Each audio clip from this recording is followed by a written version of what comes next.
Leeds United made the most of their second chance in the European Cup against Stuttgart, the team they say has more foreign reserves than the Bank of England. Leeds won 2-1 in Barcelona in front of a tiny crowd. Their hero was Talking Shutt. He scored the winner less than a minute after coming on as a substitute, and tomorrow's his birthday.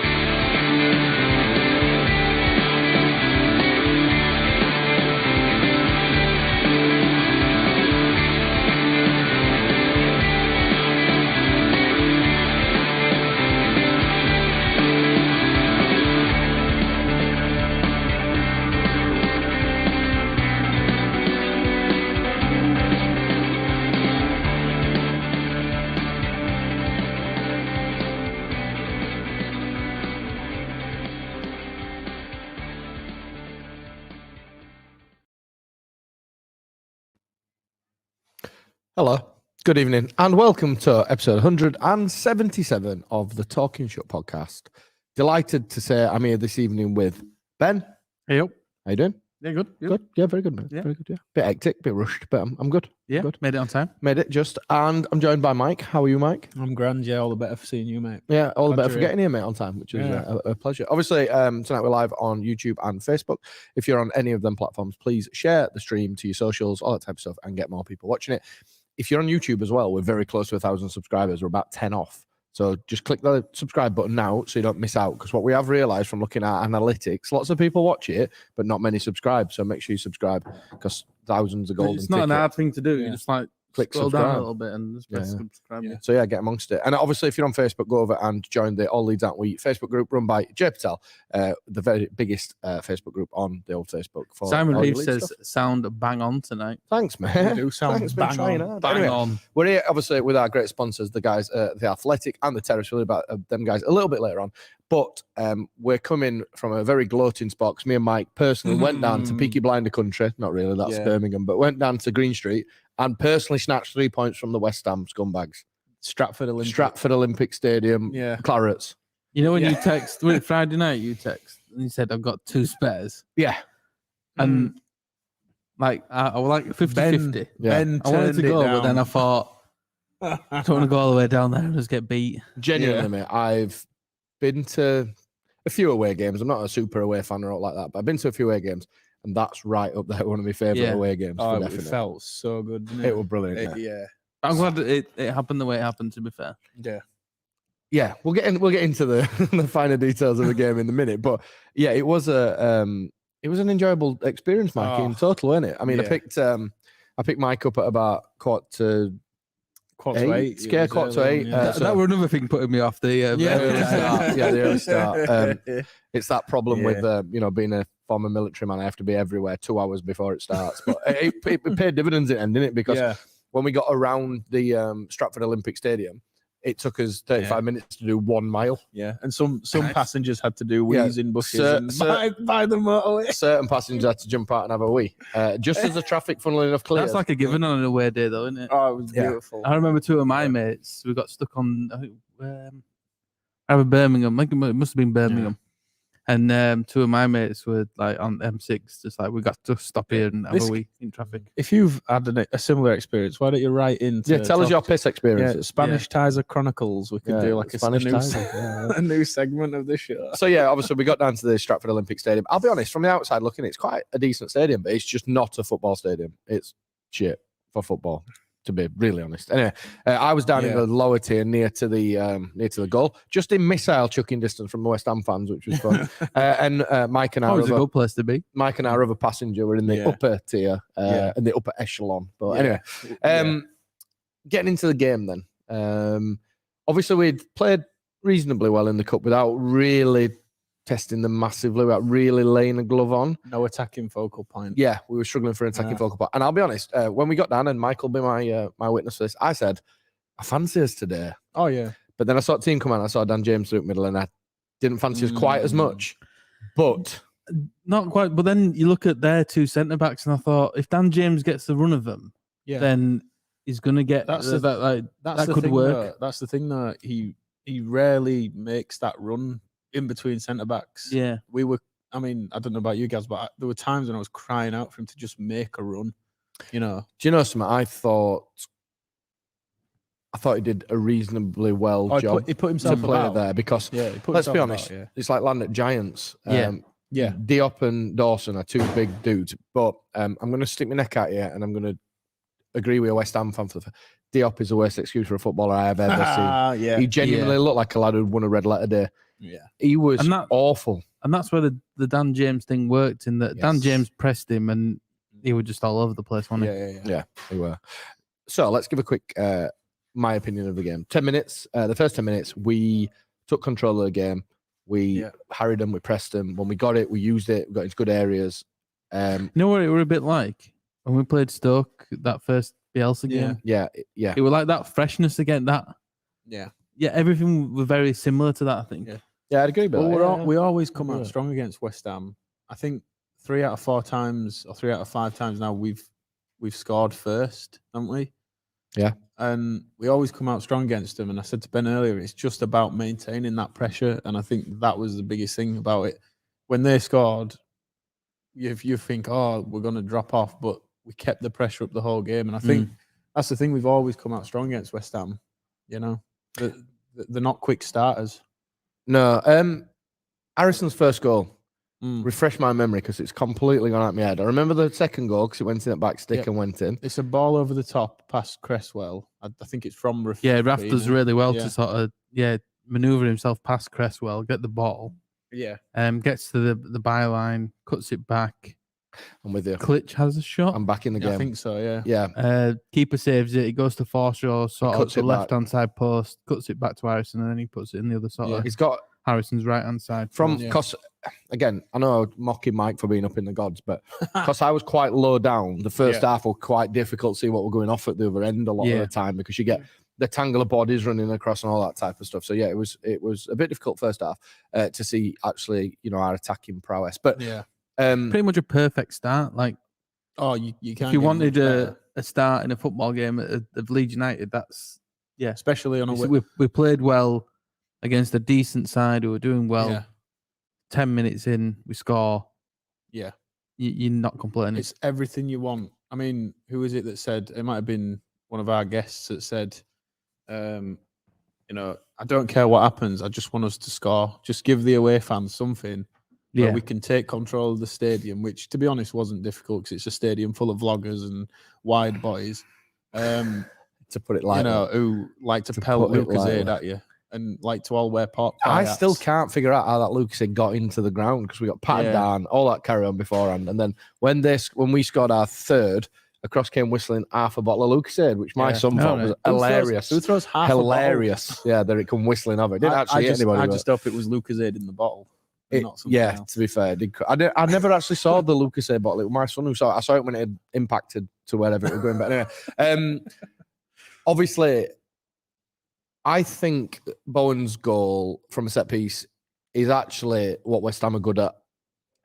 Yes, it's good movement from Bowen to get away from his man, but every time they had a set piece, critical, bad defenders from Dallas, yeah. But they had a chance. I can't remember if it was before that or after when Dawson gets a free header and blazes it wide. But what I noticed, what they did is, which was quite clever, they didn't always aim for Diop, Dawson, Rice. They used them as like screens to get other lads free. So they got into the like tussling with Pascal and all that type of stuff. And you end up focusing on the big lads, but then a bit of clever movement from Bowen, and he obviously gets the header, which fair enough. Yeah. It's bad defending. It's good movement. I don't want to. I mean, I want to give Melier props, but I think to give him every chance he's got of saving that, I think what he's got to do is he's got to start from behind the line and dive forward, give himself as much reaction time as possible. I know it's harsh. I'm not blaming him by any stretch, but I think if you're not claiming it, get back on your goal line, ready to make a reaction save, rather than he was kind of like a few yards off. I think we then obviously got forced into a change with Forshaw and Firpo. Well, that was before the goal, wasn't it? Yeah, and this is the bit I wanted to come on to. 20 minutes. Hearts in mouth. I felt like that 20 minutes between us making them sub, them scoring, was the only time in the game we were really out of control. And I feel like it was just that Helder and Bay have come into a game that were quite fast-paced, and they just took a bit of time to adapt to it. Yeah, but once they settled, exactly it, once they settled, they were sound. And I mean, I thought... credit to Lewis Bay. He's come into that midfield against, obviously, Declan Rice, Fornals kinds of players off at left there. And I think he found it hard for 10 minutes, and it could have been easy to hide, but he didn't. Yeah. He got on it. He had that energy. He carried on being positive. He's a bit of a little shithouse and all, like putting himself about and stuff like that. And getting into him. I kind of liked about that. And do you know something? I think it'll give him a massive amount of confidence. Premier League debut, and he didn't look out of place once he'd settled. No, absolutely. Helder, I thought, were bob on again once he settled. And as well for Helder, he was playing left back against one of the form wingers in the league. If not the form winger. You're talking about him with England, Bowen, at the moment. And Helder did well against him. Well, to say that West Ham came out with 2 attacking midfielders. They came out with Fornals and Lanzini playing. Yeah. And I was thinking, they're going to try and kill this game dead. They're obviously going on about being tired and that. They want to end the game early doors, get an early goal, and then sit back or whatever. I mean, correct me if I'm wrong, because obviously you kind of see the game differently when you watch it on telly compared to when you watch it in the ground. I don't really remember Lanzini doing too much. No, exactly. And I think that's credit to Robin Koch's performance as well in the holding role. That he was superb. Exactly. I felt in through the middle of the park, other than when Rice surged forward and maybe played a few balls through for Antonio or whatever. They had nothing through the middle. We forced them out wide pretty much every time, didn't we? Do you know, forced them to make crosses. If Declan Rice could shoot, he'd put 20 million on his price tag. Yeah. Because there were times in that game where the game opens up as it naturally does, because we go man for man, we follow his runner. Once they broke the press, he's running through, clear on his own. I thought, a couple of times there, I'd have expected him to at least have a go, and he didn't. And he was probably a bit guilty of overplaying at times, I think. But he is a good player, to be honest. I can't. We do rate him quite highly. He's got the leadership. He was dragging that team through. I think without him in there, they're an empty shell of a team. But but to be fair, like I said, the fact that Antonio was constantly being pushed out wide by Strauch as well. I'd rather any day of the week, I'd rather have Antonio crossing balls into Bowen than the opposite. You know what I mean? And we did that in true Gary fashion. We got a set piece, and believe it or not, Leeds took 3,000, I think, something like that. Yeah. And I ended up stood one seat behind a guy who I've known for years, or I went to Scum away game in FA Cup to. What's the chances of that in 3,000? I'm literally stood behind him. Anyway, good omen. We gets a corner. I puts my hands on his shoulder and goes, Kev, we may as well give it to the goalkeeper. We never score from set pieces. Yeah. And then it went in. And then I got ragged off at seats a little bit, and we went a bit bonkers. And then I caught my son rodding the West Ham fans. I was like, right, okay, we're getting a bit carried away. Chill out. In the upper tier, we didn't really celebrate because we didn't know what to do, because, like you said, you maybe had a worse view, but we saw it go in and we're like, is that going in? Because none of the players celebrated. There was a pause because I think a few people thought this is going to VAR. Yeah. This is definitely going to VAR. But it didn't. And then me and Rai, who came with us, we just looked at each other and just shrugged our shoulders because we couldn't believe it. We're in disbelief that we'd A, scored from a corner, and B, we were ahead again. It was unbelievable. And that was when I think that second goal going in was when you knew that we had the fight in us. Like we smelt blood. It just had a feel for me on Sunday that we were just bang up for it. We were ready to battle for absolutely everything. Yeah. And with that, we kind of, and this is, I guess, in hindsight, looking at the whole game, we got some luck. Yeah, absolutely. As much as we had the bad luck in Forshaw and Firpo getting the same injury, pretty much, we had luck in other respects that we've not had all season. And that is that a kind of thing that once you start getting players back, you got Struik back, who was brilliant. Incredible. I don't understand if now, if you bring, obviously Koch will play in the 4 and you bring Llorente back in. But anyway, if Cooper comes back in, how do you drop Struik? Because he's been amazing. You can't. Yeah. You can't. You simply can't. But we've said this sort of before as well, and there's no slight against Liam Cooper. He does what he does, Liam Cooper. But let's be honest, Struik has been unreal. Let's be honest. Of the 2 games we've just watched, you're into West Ham in FA Cup, and then obviously this game where we've seen Struik and Ayling play as a centre back pair. If Cooper did come back based on them 2 games, I thought Llorente had a bit of a bad game against them in the cup.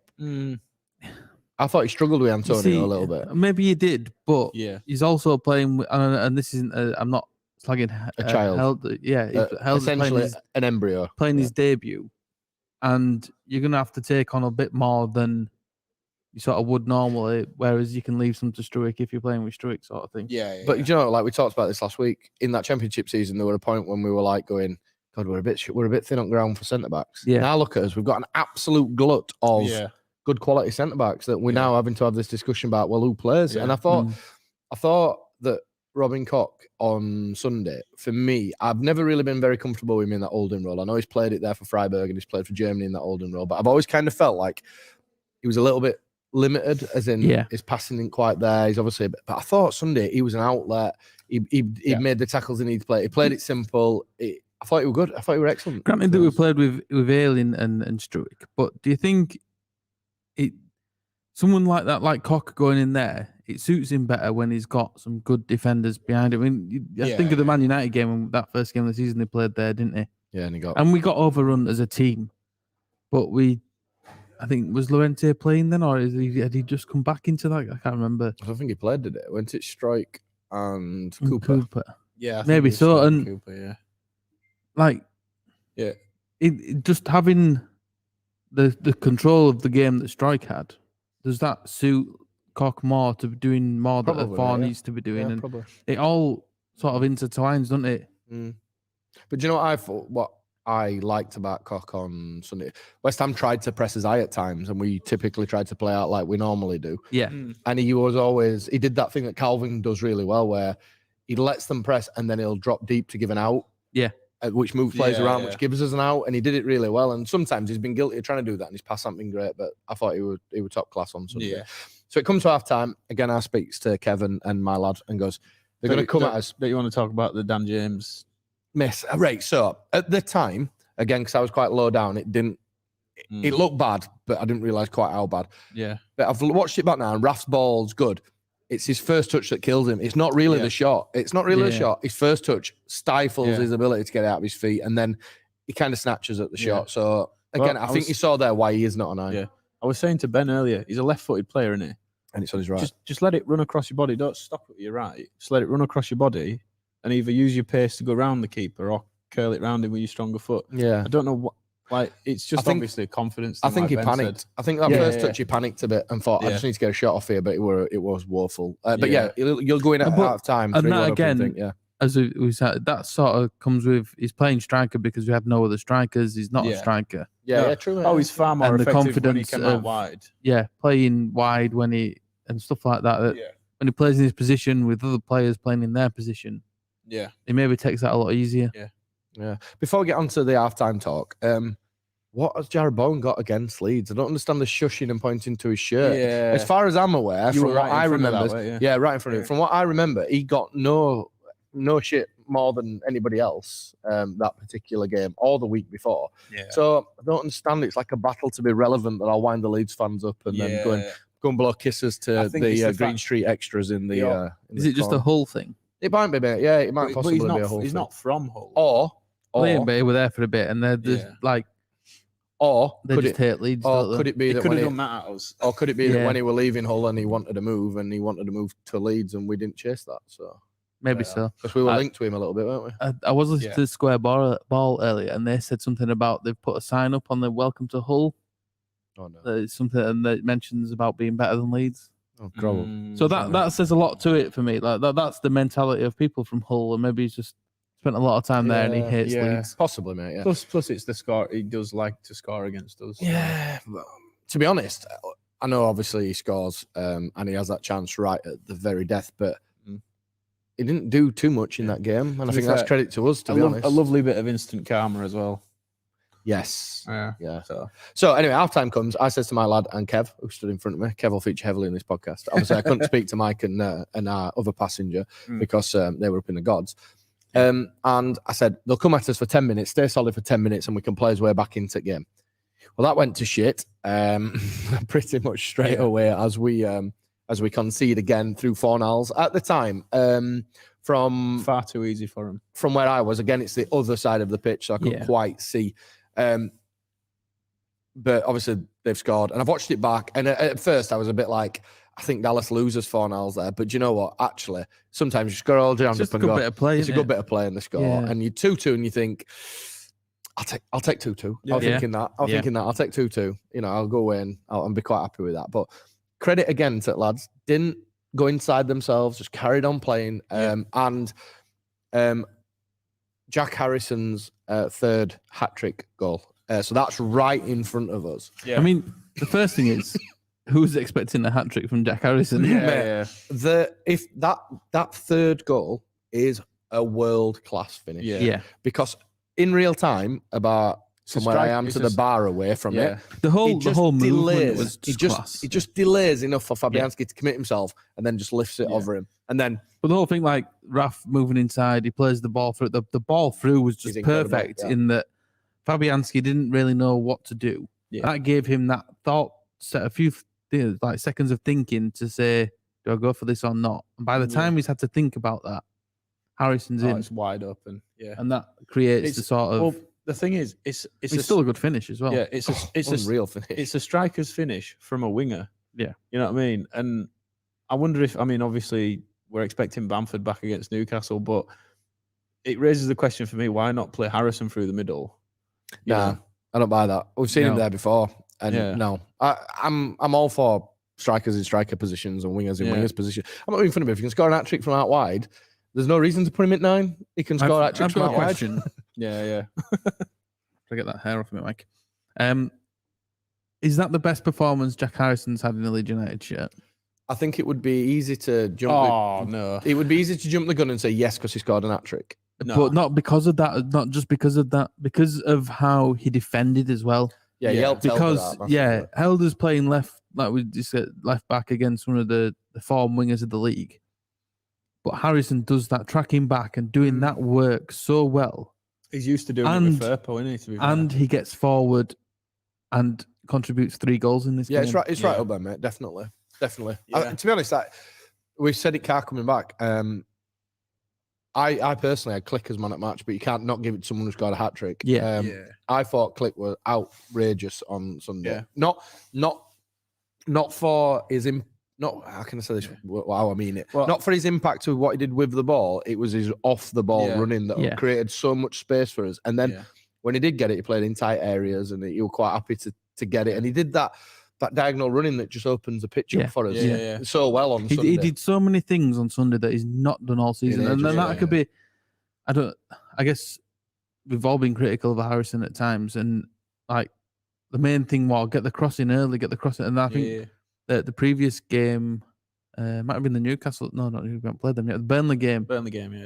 There were times that I think I wanted him to get the cross off early. And then maybe the West Ham game last week as well, the cup game.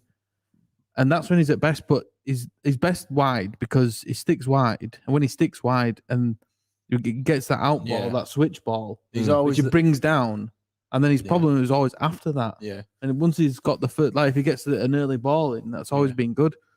But when it's coming the other way as well, he's almost always the last man over as well. Yeah. When there's no defender on him, fullback can't keep up with him. I was going to say as well. I think like when we've ever talked about picking teams, and I talk about this with my mates, and a few of my mates aren't Harrison fans, but I always think that Bielsa is like literally one of the first players on Bielsa's team sheet. I love him to bits. Just because of what he offers us as an outlet. Yeah. I was going to say about Klitsch as well. He's actually got the best chance creation per 90 of the entire squad. I was gutted that he didn't get his goal, to be honest, because I felt he deserved it. Yeah. And the look on his face when VAR rolled it out, nothing short of brilliant, to be honest. We'll talk about that in a second because I think that's kind of been lost on one. But I want to talk about Mikel Antonio. The tackle on Dallas. Is it Dallas in the... No, strike. No, Cock. The tackle on Cock in the first Cock, half. Right. I think. For me, that ain't a red card. He's got his studs down. It's a strong tackle. He does take his legs, but he's got his studs down. So it's a strong yellow, not quite a red. Yeah. But my argument for that is he then blatantly dives in front of us. Yeah. Blatantly dives. How many times? He does it for the penalty. Badly blatantly dives. And Mike Dean knows it's a dive. Yeah. But he doesn't give a second yellow. How are we ever going to stamp it out if we're not going to? Well, yeah, exactly. And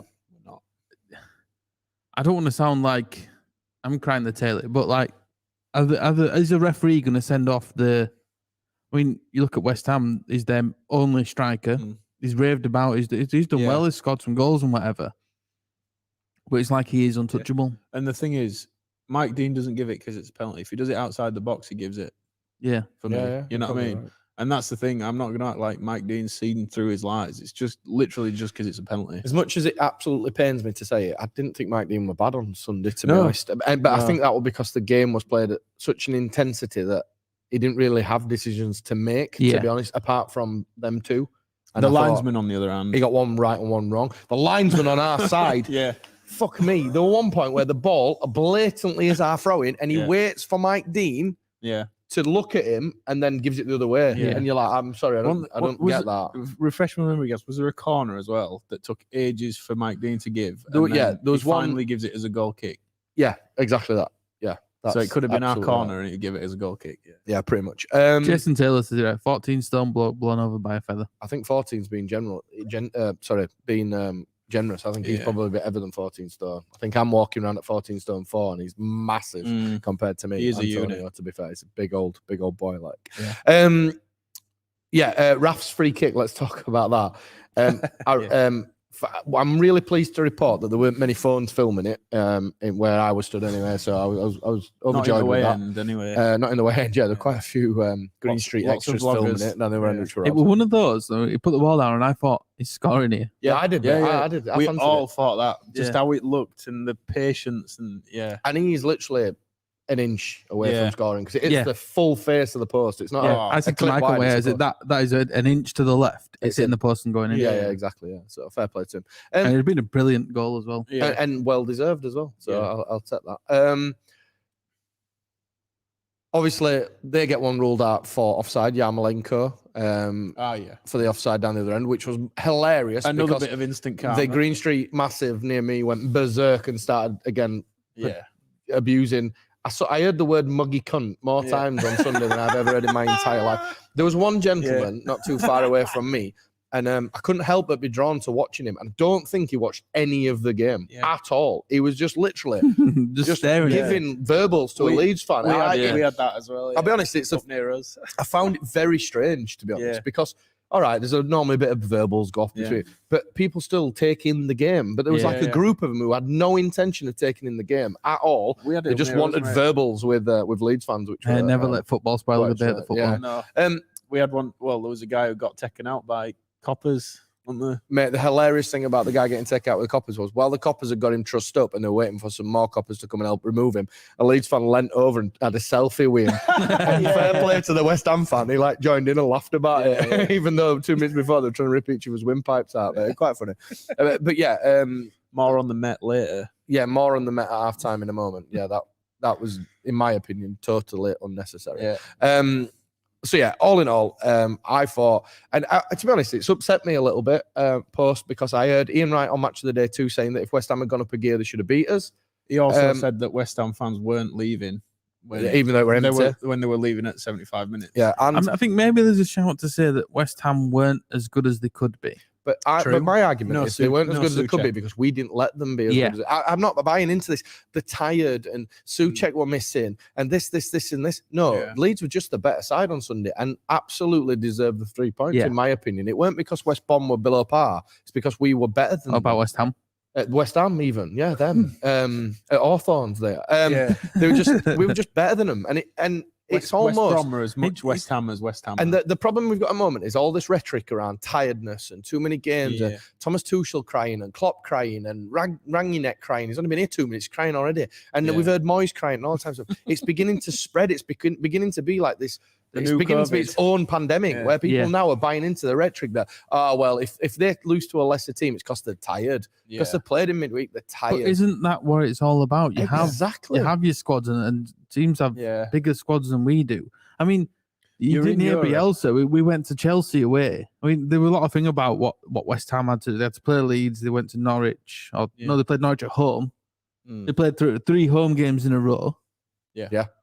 So, all right, one was rescheduled. Rescheduled. The thing about West Ham, they've been at home the whole time, haven't they? Yeah. Oh well, that rented stadium. Yeah. But the least arena.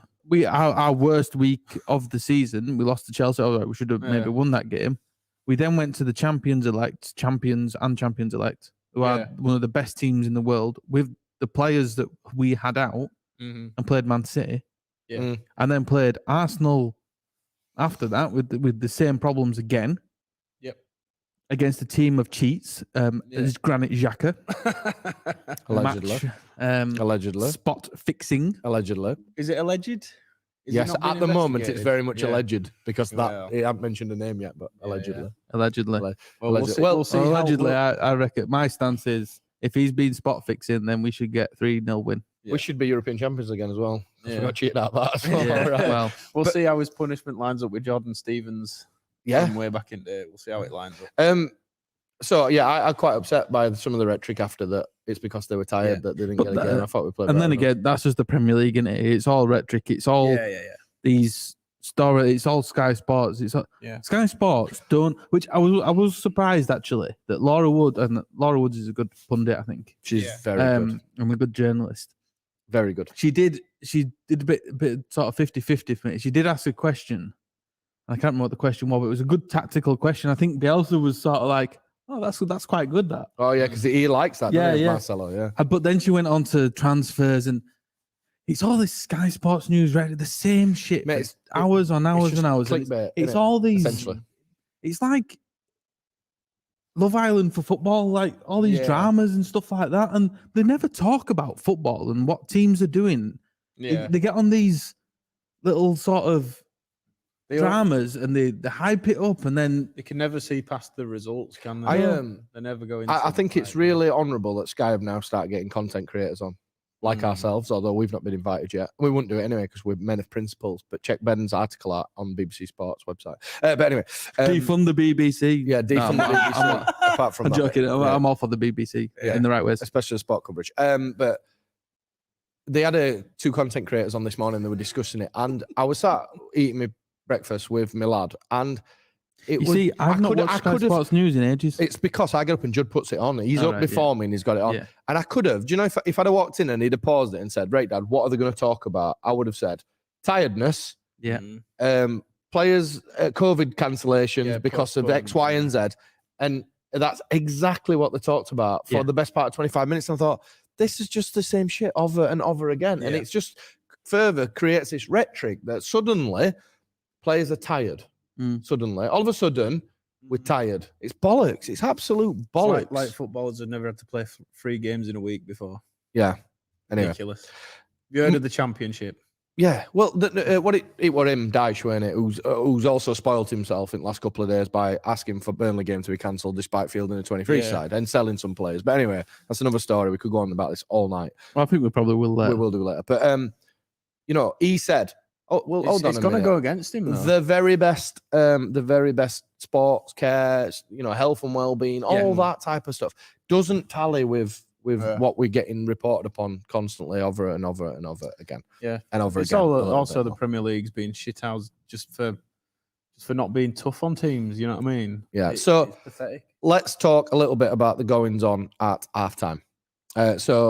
Yes. I stayed in my seat as I do at halftime. I can't be asked with a crush to go to the bar, and plus I'm driving anyway, so I won't drinking. But just piss in your seat, don't you? Yeah, comes to end at halftime, and I thought pockets. I'm busting for a piss, so I better go. Old man bladder and that. So I said to my lad, "You stay here. I'm going for a piss." So I got in the queue. Ironically, I got in a queue behind a big line of Met police officers who were heading somewhere up there, and I didn't really know why. But I ended up between the Met police officers, a couple of sporting shiners, which were interesting. But anyway. Gets up there, and if you've ever been to the Olympic Stadium, as you come out of like the middle bit, which has got like a top hot dog stall, by the way, but you come out of the middle bit. You can also get popcorn there as well, which is weird. But you get channeled into two sort of tunnels, for want of a better word, that go down to like the lower bit. So I've gone in the right one for a pish, as a Scottish pish. So I'm going in for a pish, come back out, and like there's a massive like queue in the right one. So I thought I'll just go back in the left one again. So it shows me tickets, carries on out, and as I'm coming out, like there's this almighty shovey, couple of punches thrown, carry on. And basically, from what I could gather, it all come down to that they had a couple of people rechecking your tickets as you're going back in to stop people trying to get in upper tier, lower tier who might be supposedly sat somewhere else or whatever. But they had like 5 and 75 Leeds fans trying to go back to the seat, all after having had a piss. So they've obviously shown them, gone through, and then some police officers decided that they didn't like that. So we're going to try and force the Leeds fans back to the ticket people. But there's like 65 women, kids, all there. And basically, they just created a crush of people being squashed against stuff. And I thought it's just really unnecessary. If they want these tickets, check it. They'd have been better just stopping there and getting the other stewards to come round and check them as they came through, if that's what they were hell bent on. Yeah. I mean, But it just felt a little bit heavy-handed. There was a point. That was my understanding of it from what I saw. I mean, anyway. they'd even fallen out. Lost favour with us, the Met before, because At Chelsea, weren't it, early season? There were a bit of carry on. There was that, and then I think not even 10 minutes into the game, there was just a queue of Met that just marched through the lower tier Leeds fans. And then what was also quite interesting showing the presence from where I was at was when West Ham scored, the West Ham fans down here were being allowed by stewards to lean over where they were saying and shout abuse at Leeds fans, which is fine. We score. There's Met police, the stewards, all holding you back. You're not allowed to go anywhere near them, all that type of stuff. And it just, I was speaking to a steward.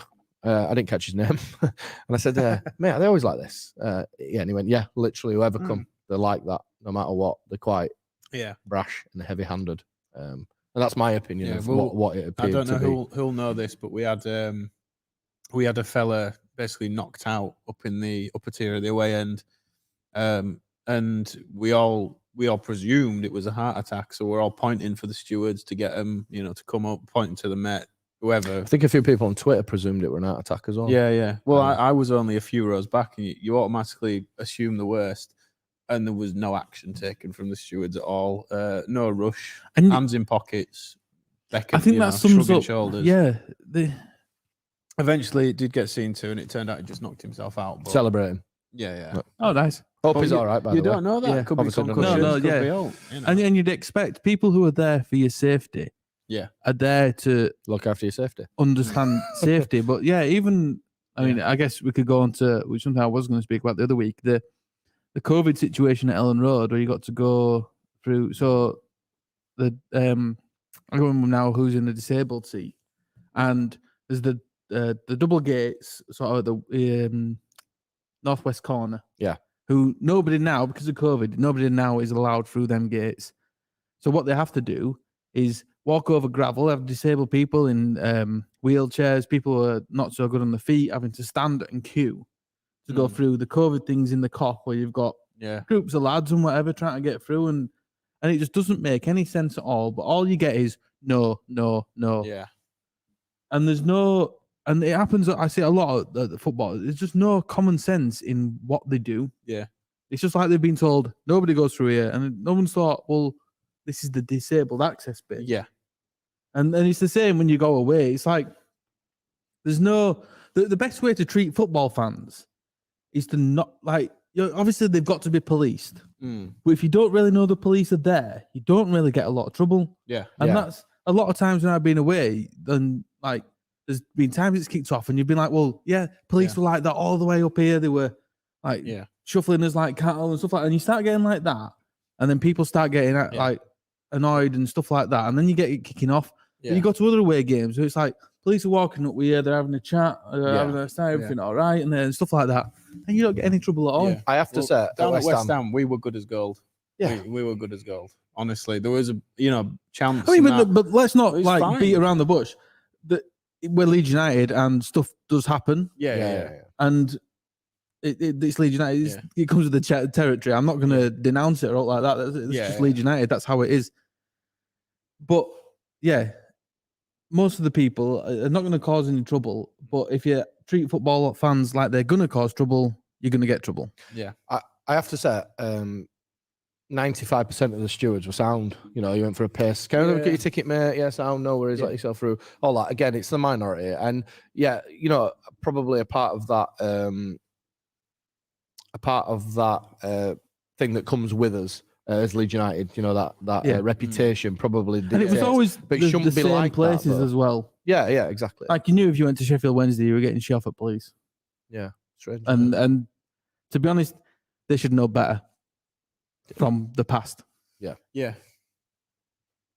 I won't say any more on that. Agreed. Yeah. Probably better. Yeah. But anyway, so all in all, I hope the kid who got knocked out is okay. I'm sure. I'm sure he will be. I did see somebody coming out spotting a pretty impressive shiner, so I'm assuming that could be the kid. But we'll have to wait and see. So all in all, a very, very successful trip to the capital. Yes. I enjoyed it. It was nice. It was a good day out. A good 3 points. And I'm not in a rush to go back and watch football at that stadium ever again because it's not a football stadium. It's weird how it's ridiculous. I said this to our passenger coming home that when West Ham scored, it felt like we were in Ellen Road, as in you know when you're at Ellen Road and you're not quite sure if it's gone in, but you hear the away fans cheer for a short period of time and then it stops. That's what it felt like. Yeah. It's a proper atmosphere sponge. That place. We had the 2 chants I can remember is "Come on, you Irons," which is just like being in the cathedral, and then "You're not singing anymore." Do you remember that? Yeah, that was one. Funny. I remember hearing that actually. And the bubble blowing one at the beginning. Yeah, But it's the thing. It's how it's the architecture of the place. The noise just goes up and out. Yeah, it doesn't hold noise at all. Not that there was any coming from the home fans, but which pathetic. The Premier League's ruined them. It's absolutely ruined them. The I guess it's the rhetoric again is that once that West Ham ground gets going and all that the atmosphere is great. But no, it's absolute tosh. Absolute. Yeah. Tosh, I'm not for a minute saying that. You know, West Ham for me, they feel like a traditional club for me. West Ham, but that stadium does not lend itself to an atmosphere whatsoever. There was Ian Wright on Match of the Day who was saying, "Oh, the West Ham fans, they stayed till the end. They didn't." Then there was somebody on Sky Sports today saying, like, "Oh yeah, because we're doing really well. The place is bouncing. All the fans are in good voice." And I'm like, have you ever been to a football match? Out there, and again, like just the architecture of the place, there's like massive advertising hoardings, and there's like a big. My brother told me because he's been to that stadium for the athletics that the big flat bit in between our 2 tiers, guys, was basically the holding pen for the athletes. Oh, really? So you could have loads more seats there, but it's clear where their intentions are and where the priorities are. Yeah, definitely. It's clearly not a football stadium, and it'll never be West Ham's. They'll never be able to change it. They can put as much claret and blue all over. I'll tell you what else was weird. They never announced any of the substitutions. They never showed back our goals. Yep. On the to be honest, big picture thing. I don't think we showed on Jumbotron. Goals. Yeah. They never showed that on Jumbotron. We don't do that on Road, to be fair. They did announce time added on. But it was just a bit peculiar. Yeah. It's a weird feeling, to be fair. Weird feeling. Anyway, so yeah, all in all, really good. We've just had a quick check. We're now 7 off 1,000 subscribers on YouTube. So by the end of the show, we want to be at 1,000. So if you're not subscribed yet to YouTube, make sure you are. Go subscribe now, please. We want to get to 1,000 tonight. Anyway, before we move on, need to hear from one of our sponsors, the fantastic guys at the Terrace. And seems as we're joined by Terrace Mike. Siders. This is Mike's alter ego. On a night, Carl and Paul from the Terrace get a massive torch with a Terrace logo on, and they flash it at clouds. Yeah. And then Mike rings in and designs a mug. That's what happens. Yeah, mug man. Like Batman. Like mug man. Yeah. What's occurring at the Terrace then, Mike? Well, today I've been doing a load of toggle ball mugs, kit mugs for the NFL. Toggle ball, American toggle ball, My brother's been trying to explain to me how it all works and the format of the league and exactly. Franchises. I know the franchises. No, it's like and there's that North then we horseshoe logo. Seattle Shite Hawks and all that. Kit mugs are plenty. We've been doing these are fantastic passport holders. To take on your travels. Hopefully, Leeds fans can take them on a European tour sometime. Can I take them to the Caribbean in March? You absolutely can. Can indeed. Yeah. They're really cool. Older Thistle Hotels Leeds retro passport cases. I've been pushing those out this month. Just the standard stuff. More blackout gear. I saw some flasks today. Yeah, I think I saw some flasks. They look pretty impressive. Yeah, travel. Are they flasks. Yeah, I could do it. The coffee one, hot and cold, keeps hot, cold, hot, cold. Yeah, keeps cold, hot, and hot, cold. Yeah, travel flasks. I need a new one of them because I've got a New England Patriots one. Yeah, is that American toggle ball? Yeah, it's American toggle ball. But it's an American size one, so it doesn't fit in the cup holders in my Spanish car. So I think I need to get a new one because otherwise, when I drive to work in the morning, it sticks between my legs. And that's not very safe. That's not very safe. Don't do that at home. But I really want a coffee. If you want to have a American toggle ball thing that Mike's just been talking about, that Ben follows, get over to the terracestore.com and order yourself. Yeah, go defense. Yeah. Have you got a defense cup? Get the kicker on. I know that. Maybe we should do a defense with a D and a fence. Who's the wide receiver? What about the fullback? What's that bloke called who throws it? The quarterback, that dude. Yeah. My glasses are steaming up. This is hot conversation. Hot conversation, yeah.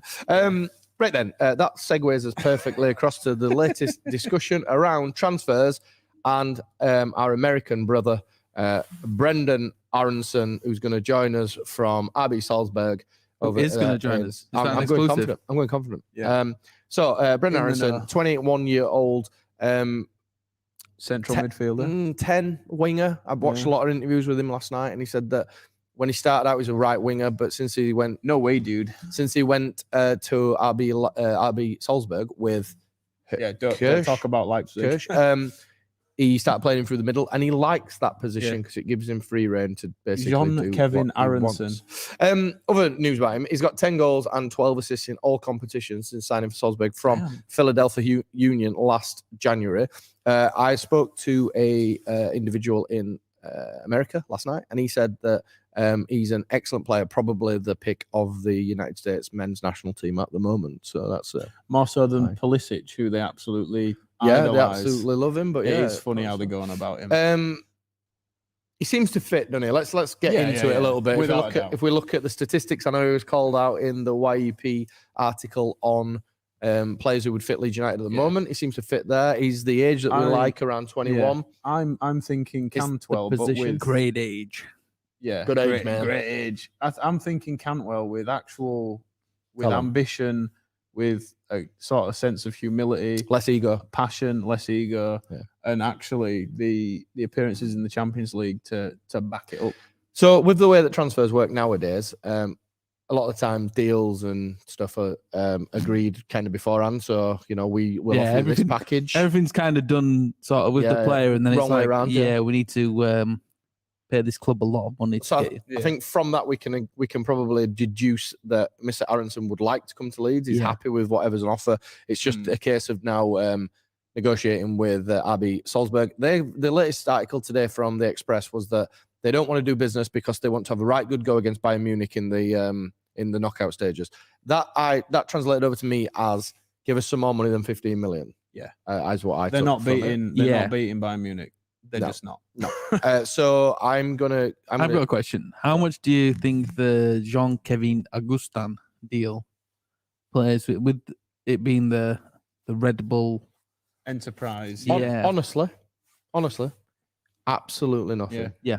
Business, isn't it? That's business. This is a conversation I've had with my mates, and for me, I don't think it makes a difference. That will get solved in the courts, and they'll do whatever they need to do there. If Salzburg think that this is the best deal they can get now for a player like this, and they can get someone else who's going to be for the same, like I guess Aronson they bought for 5 million-ish. Yeah, 5 million. Philadelphia Union. Yeah. They're making about 20 million on him. Give or take. I think they're going to probably look for around 22 million plus some add-ons if it becomes a baller, which predicted a few people predict he might do. Which there's not a lot of money in their domestic league, is there? And they've got not a big league. They've got absolute form. They flogged Patson Daka to Leicester last January. They've flogged tons of players around the January period. So they are a business. They will want money, and I think the bit that came out today, I think Leeds will be confident. And the other bit as well I have to bring up about this is, you've got to look at the timing. Under the recent times, we have very, very rarely, as it leaked out, that we've put a bid in for someone and it's failed. So like Raf went totally under the radar until it was sold up. All them players that we've signed recently generally just get done. Rodrigo, people like that, big signings that we've made. Yeah. So I think it's interesting that it appears to have come out from the American end. I think it was the American journalist from The Athletic that broke the news, but I find it quite interesting that we're talking about it not being agreed yet. But it might do. In other news, doing my Mr. Aronson research last night, I discovered his brother Paxton, which is a very American name. Also plays as a number 10 for Philadelphia Union, where Brendan came from. Yeah. But quite interestingly, there's quite a good story behind all this, and it's available in The Athletic, and we can offer you 50% off an annual subscription with Talking Shutt. But if you read into it, his father, who's got a very, very American name, but name eludes me quite at this moment. Billy Bob. Put it in here. No, it's not quite. It's Rusty Aronson. Aronson. He was an ex-MLS player himself, and he's now the coach of Real New Jersey, who play like in their League One or something. Real, New But Jersey. the interesting bit is when COVID struck and locked us down, Rusty said that it was a great opportunity for Paxton and Brendan to work on some individual things that they probably couldn't work on during the season. So basically, what Paxton and Brendan, like my brothers here, what they did is they went and used the facilities at Rail, New Jersey, and worked on individual stuff. And there's a lovely little clip on there of when they were kids. They had an indoor football pitch in their basement, and they used to just play 1-on-1. And there's a cracking little clip of Brendan murking Paxton. And it's quite an interesting read. It's a long read. It's very good. Go check it out. It's at The Athletic. If you look the link that Phil put on about the deal that we're trying to do, it's a bit of a longer read at the bottom. Give it a go. It's very, very good. And I am fully on board that I want Brenda Harrison as a Leeds player. I'd love him. Now. Now. Have we ever had a USA Leeds player? Have we ever had like an American Leeds player? Yeah, man. We've had loads. Robbie Rogers, Eddie Lewis. Mike Grella. David Sommer. Yeah, okay. No, he's South African, wasn't he? No, he grew up in America. He was South African origin, but he grew up in America.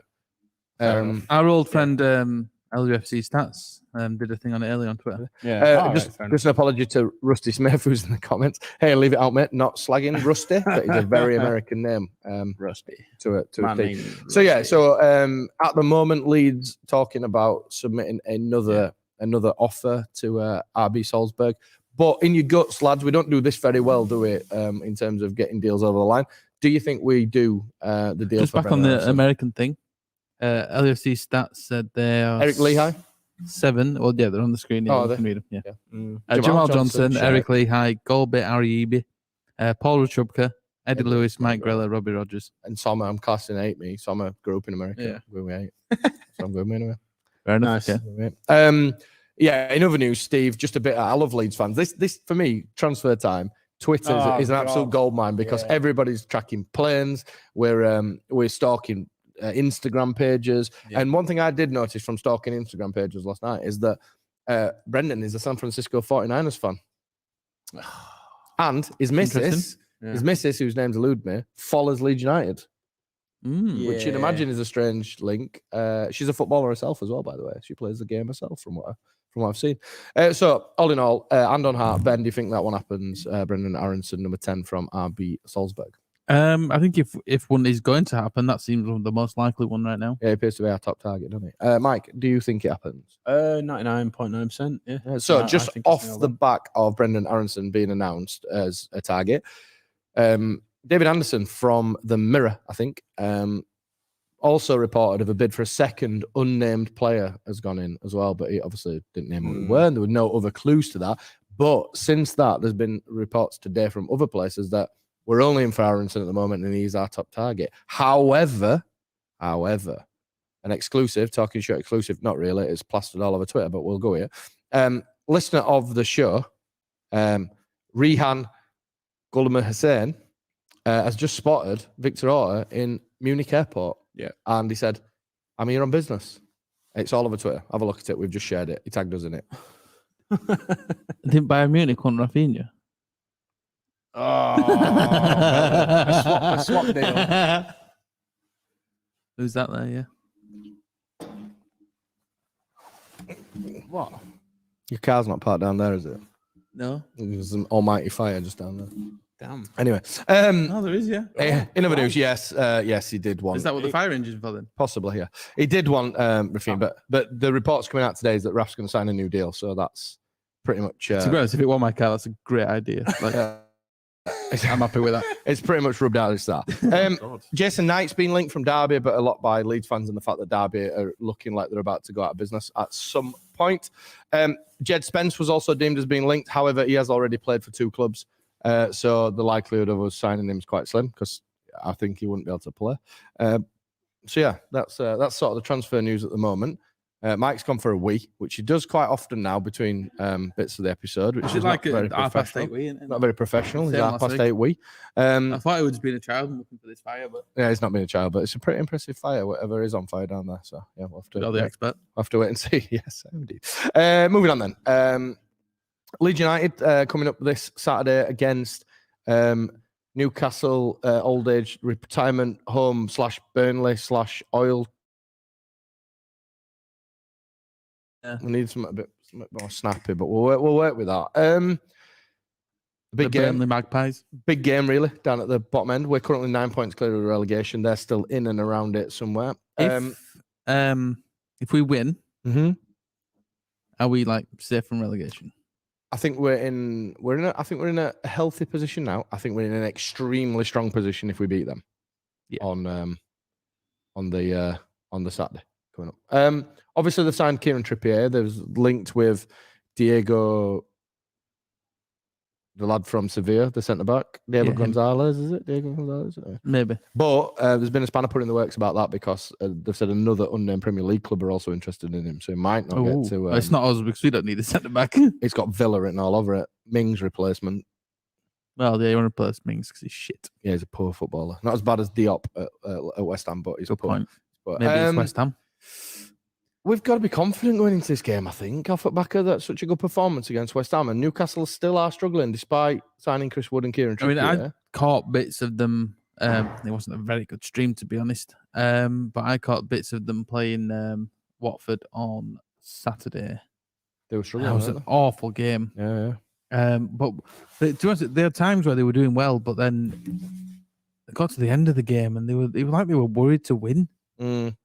And I think it'd be very much like the game at Ellen Road last season, where I think we scored quite a few late on, didn't we? Yeah.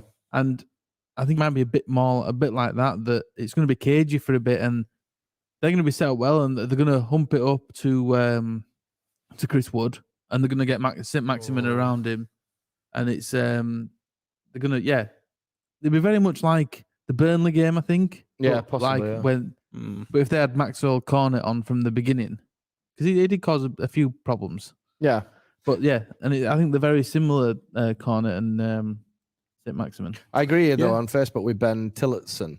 They're no better than last time, and I agree with that. And I tweeted out a bit ago, I was quite intoxicated. It was a Saturday night. That I don't think no matter how much money Newcastle spend, it saves them from trouble, because I do think they'll survive. However, they need to build a full team, a full defense at that. I mean, if we can get at their defense, they're awful. Yeah. They're going to fall apart. Yeah, I think Trippier and Harrison will be an interesting battle. Yeah. But I agree. I think Maximin's their only outlet. So, looking towards the game then, obviously Firpo and Forshaw are doubts. Forshaw did come over and applaud the fans at the end and looked in good nick. He weren't particularly limping. He weren't, crutches. Yeah, that was one positive when he saw him. Saw him walk out, and I think he's put on his Instagram that he's not. He's hoping to be fit. Yeah, basically, not a bad one. Hoping to be fit. So I think he would be a miss, but I think Lewis Bate is more than capable. That's the thing. If he can do it against West Ham. What do we call that kid who had a cap for England? Oh, that's it. Patrick Manford. That guy. Do you start Bamford? Is he around? Is he alive? Have we seen him? Well, I think has he been apparently on the he was supposed to be fit. Yeah. But then his girlfriend was having a baby. Yeah. So we went without him. I'd rather bring him on against tired legs, especially them. I would start him. I think he gives us, if he's fit and healthy, as Bale said. Do you not? I would start him. I was thinking that, and that's a fair shout and a good shout. Do you not just because Rodrigo's come back just a bit before him? Do you not just start Rodrigo up front, see how that goes, and then bring Bamford on? If I'm starting either of them, I'm starting them both together, Rodrigo and Bamford. Do you know something? But then you have to drop Click, and I don't think that's fair. I just want a striker. Not that Dan James did anything particularly bad on Sunday. I thought he was good at what he did, but I just want a true striker in there. I think we definitely have to go with. I'm not sure if Rodrigo is the true striker either, though. I think he needs a chance. He did well back end of last season when he played there. He's never really had 5 in 3, I think. A run of games there, and I think this might be. It's a good opportunity to give him at least a game or start of a game, and then you've got Bamford to bring on, and what. After the last 3 months of not having a striker, it's perfect for that. And I think having Click and Rafinha creating chances, And again, this is a good discussion to have because we're not now talking about, oh God, who's going to play because we've got no players. We're now talking about who's going to play, and we've got, I mean, the team, I guess, defensively pretty much picks itself. You've got Ayling back to right back, Lorente, Struick, and I guess Dallas at left back. Yeah. I'd potentially maybe think about Helder at left. No, because I'd play Dallas because Dallas needs to play anyway. And you go Cock at 4, Forshaw 8, Klitsch at the 10, whatever it is. It's business as usual, isn't it? Really. Raff on the right, Harrison on the left, and between whoever's fit, and I guess it might be maybe Bamford this week goes into training and he's on fire. Well, he'll have a point to prove. Let's be honest. He's been out that hard. He scored, got injured again, all that type of stuff. Just a quick update before we carry on from Rian again on Twitter. He said he was Victor was leaving Germany, heading back towards the UK. Now, Austria's not far from Germany. I'm just chucking that out there. Connecting flight from Munich Airport to Austria. Raskin. No, I'm on Aronson. Maybe. Oh, whereabouts is Raskin from? RS. He was all the talk going down, wasn't he? On, he's from Racing Leon.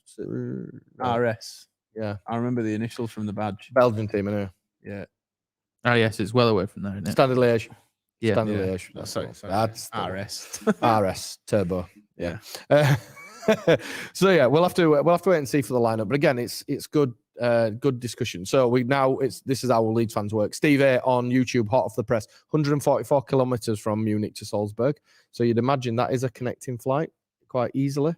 Ben, surely check if there was any flights from I'm not doing Salzburg. that. What's wrong with you? We're getting them on board. It's the transfer window. It's what we do. He flies private though, doesn't he? No, I don't think he does. If he's in an airport, he's not doing private. No, they go through private terminals, don't they? So yeah, shall we get some predictions for the game this coming Saturday then? Obviously, Raggy's not here. A few people asking about Raggy. He's fine. He hasn't got any sort of pandemic-related illness. He's just in the process of moving house. So domesticitis. Yeah, he's struggling to get over at the moment. We were going to dial him in, but he's got some other stuff going off. So we haven't dialed him in. But he has not left. He will be back. And for the person who asked earlier about young Ben, thanks for tuning back in. He's been left about 18 months. He had to leave due to work requirements as well. So yeah, no young Ben. Let's get this. Raggy's predictor. You can drive it in an hour and 20, Steve A says.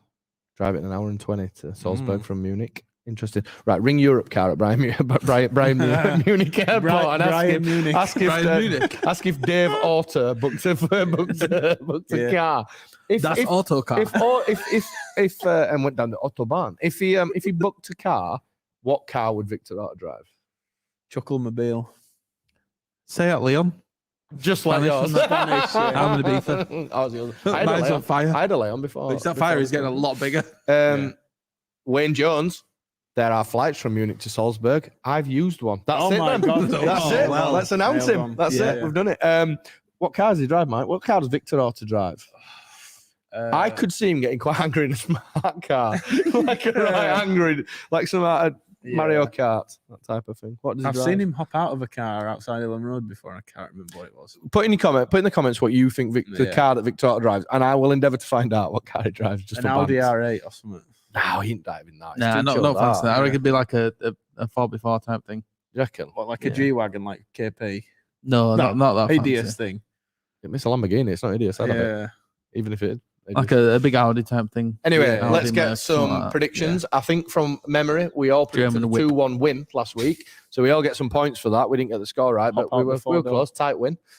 Newcastle against the Oil Magpie Burnley wannabes. Merc AMG, Steve's going with. Rusty's going with the BMW. So we'll have to wait and see. Ben, what's your prediction for this weekend? Also, by the way, while you think about it, like Bond, brilliant. I can't get a ticket. I'm absolutely distraught. I cannot get a ticket for love nor money. No. Shitting hell. Anyway, we'll see. No comment. Yeah, you fucking season ticket holder. Anyway, good impression. Results, Ben. What are you going with? 3-0 Leeds. 3-0 Leeds. Fucking gone big. 3-0. Fucking hell. Somebody's a bit excited, a bit of London air. Got to come back. 3-0, being everyone 3-0. London smog. Fucking 3-0.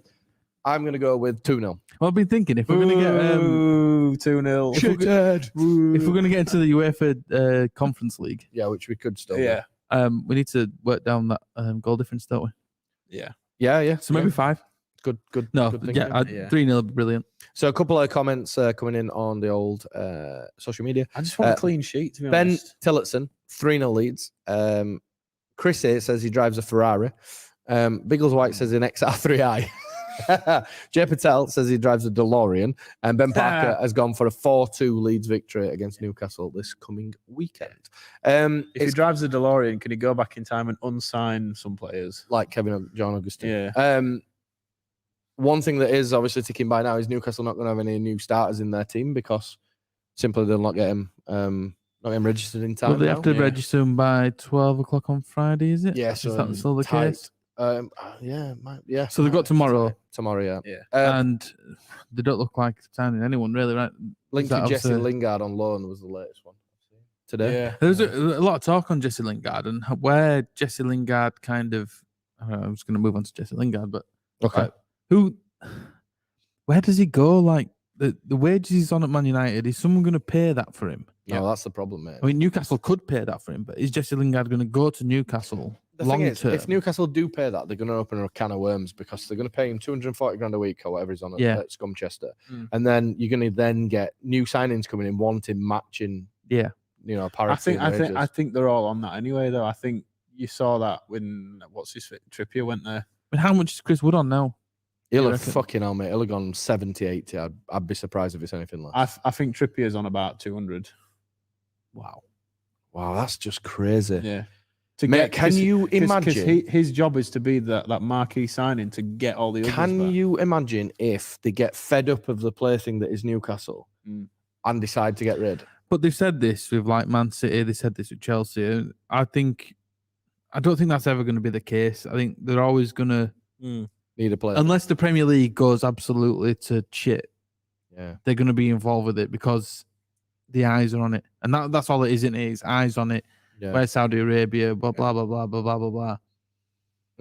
Well, there's the thing. Where are we expecting Maximin to play? Left hand side. Yeah. So we need to keep him quiet. Bill Ayling. Yeah. Ayling and Strauch to keep him quiet. And Raf. Raf's got to come back and do a job as well. Yeah. So yeah, a few more results. PM on YouTube's gone for 3-1. Rafinha to run riot. It was brewing in him against West Ham. On Rafinha, I don't think more as the game was going on. I was saying to my mates, like Diop got more tired. Rafinha wasn't. I was expecting a bit more from Rafinha in terms of he needed to do something. Not that he wasn't working; he worked hard and he did the hard yards, and there was a lot of praise for that. I think Souness did a lot of praise on that on the post match. Yeah, which is what you want from someone like. I mean, it's like he was trying to sell him. To be fair, yeah, he did say that he'd get a place in any side in Europe, and the work he get from him. And I think that set up for the Harrison goal, he gave what was sort of missing from a great performance. It helped him that Diop was utter shite, so Rafinha could skin him a few times. He was bad. Yeah. He was bad. He looked like he couldn't even kick a ball. Who would Rafinha be up against Oilcastle? Oilcastle. Paul Dummett. Yeah. He's been playing left back for them. Genuinely. Yeah, Dummett's played left back. I thought he would broke his leg. No, he played recently for them. Look, there you go. Dummett, left back against Watford. Yeah. Wow. So you're looking at Dummett, Joe Linton, and a maximum sort of left-hand side. It's a three-man midfield. Yeah, Joe Linton's been playing like a bit of a 10 type thing. Been doing all right as well. And I reckon Robin Cox sorts him out. No problem there. Fraser on the other side, very on call. I don't think he's. No, he ain't going to be there, is he? He's not the future. I think the only lad that will turn up for them is Maximin, and it's same as last time. We're very. It'll be Maximin around Wood, won't it? Yeah. Yeah. Wayne Jones says €75 for flights from Munich to Salzburg. That's naff all to a. We could crowdfund that, couldn't we? We could crowdfund that for him. Anyway, moving on. So we've all gone for wins this week. Let's get this classic. Shit out of the week.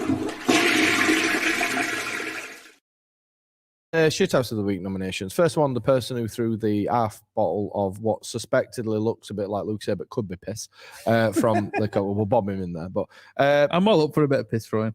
I am, as long as I don't want it landed on me, but as long as it hit me. It's funny. Elsewhere. So, Shithouse of the week this week nominations. some of the stewarding at West Ham. Sky continuing to peddle the agenda that Tuchel likes, that his players are tired.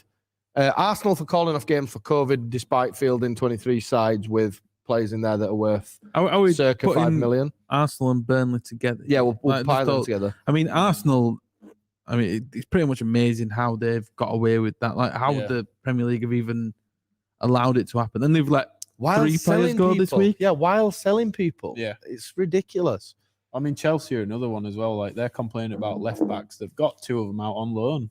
I'll tell you what will be interesting. Boris has tried to save his soul today by cancelling a lot of the Plan B stuff. I wonder if that'll change the criteria. Well, that was on the radio on the way here. So we had Talk Sport on, and they run about the Premier League changing the rules. And ironically, Arteta says it's too late now. Why? Yeah. It's too late to be changing the rules because he's just used it to get away with it, hasn't he? I'm sick of hearing about this. I'm sick of people like managers like Tuchel and Arteta and Klopp and Ranić coming over and dictating about what should and shouldn't happen. Do you remember when wind your necks in? Just play the game. Field the kids that are worth a fortune that you send out on loan to the Championship and then coin big cash in for them. Play the kids. Yeah. Fucking play them. Stop being arseholes about it. Do you remember when, I don't know if football's changed, but when we were younger and a few years ago, it used to be that if you qualify for more competitions, that were a good thing. You get more money and then you invest it into a bigger squad. Yeah. So that you can then play in all those competitions. Yeah, it's madness. Yeah. It's madness. And very frustrating to be honest. And regardless of Chelsea having 25 left backs out or whatever, do like other teams have had to do and play somewhere else there and stuff like that. You move around and it's all part of the football season, isn't it? That it's what you do. Yeah. And especially, all right, it's a bit worse because we've got COVID, but then don't use that as an excuse to have a game called off because you think you're playing too many games or because your best player's out or whatever. Fair, Newcastle did it as well, didn't they? Yeah. They had a few games called off as well because Maximum got an injury and what's striker? Callum Wilson both got injuries, called it off. And then a week later, he played. Yeah. So, Well, this is a special... And we've got a 15-year-old on bench. Yeah. You can't legally buy Monster. I have seen people put it back to us and say, oh, well, Leeds had a couple of games off and Leeds haven't played that as many games and what have you. I mean, we literally, Bielsa would have played. How many of them games did we ask to be postponed? None of them. I don't know. Maybe I think it did come down to us against Liverpool and Villa. No, I didn't. Liverpool came down to them. It was Liverpool, yeah. Liverpool came down to Liverpool. Villa, but still, if Bielsa would have played it as well as he could have done, it'd have been annoying to him that we called the game off. Yeah. But then, you're getting all these, you're getting these teams like Arsenal who, it's just, for me, it's devaluing the game. Yeah. But you can sort of see why they're doing it anyway, because they're the big sides and they want to win the game, so they keep the big sides. And the Premier League just let that happen. Yeah. David Lofthouse says on comments that Bayern Munich paid a 16 and a 17-year-old. Yeah. That's what it's about. Yeah. That's what it's about. Yeah. The fucking play. Put whoever in, just play. Stop. But do you know what all this boils down to? Again, is cash, money, money, success, making sure that the top clubs stay the top clubs. Don't let anybody break into it. So they play their top teams. Chelsea were asking for games to be called off while they had a bench that contained chuffing Ruben Loftus-Cheek and people like that who have been internationals. Well, it's specifically better for Leeds in our history because we've lost out on domestic doubles because of this scheduling thing. And it used to be like if you couldn't uphold the integrity of the competition, then you get fined. Leeds had to play the last game of the season after the FA Cup final. I think it was 24 or 48 hours after. Mate, we were that sympathetic. We played pissed up against Derby. Yeah. I mean, yeah, exactly. Years ago. Oh God, Derby, they're going to go bust, aren't they? They're going to go pop. Newcastle want Balotelli, apparently, according to Peter Homan.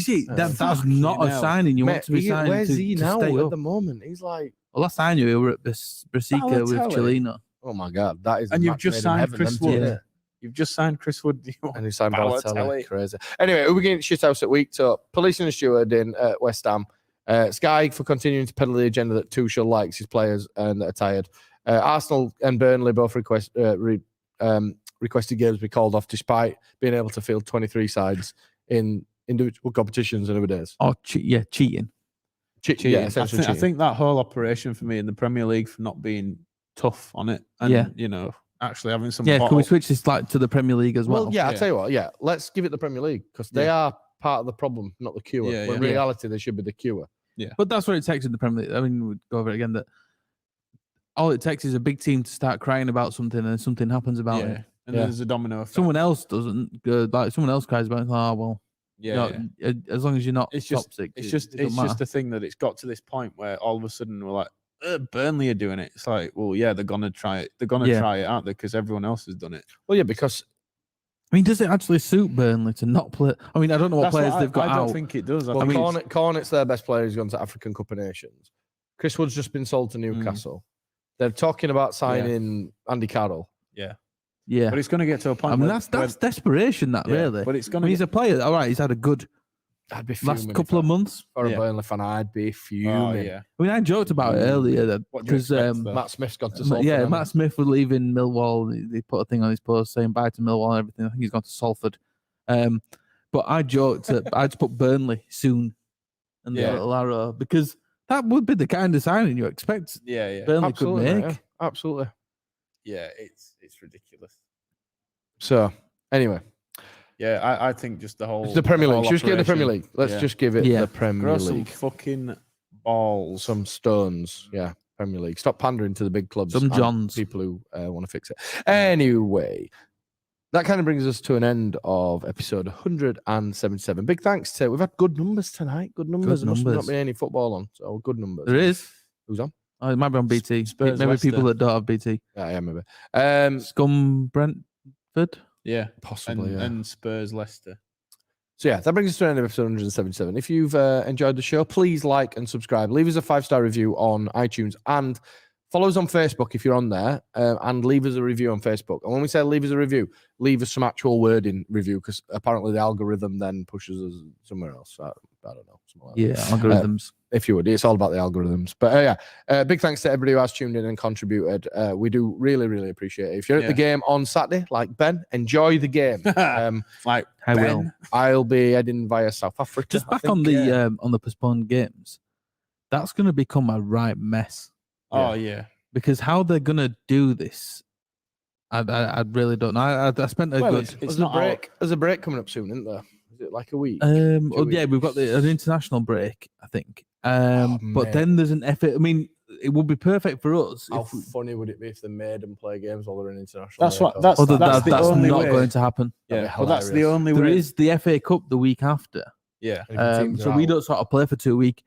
Villa aren't in the FA Cup. Would that be a perfect time for us to play that? But would the FA let that happen because they're taking away from their product? And we've got Liverpool to play as well.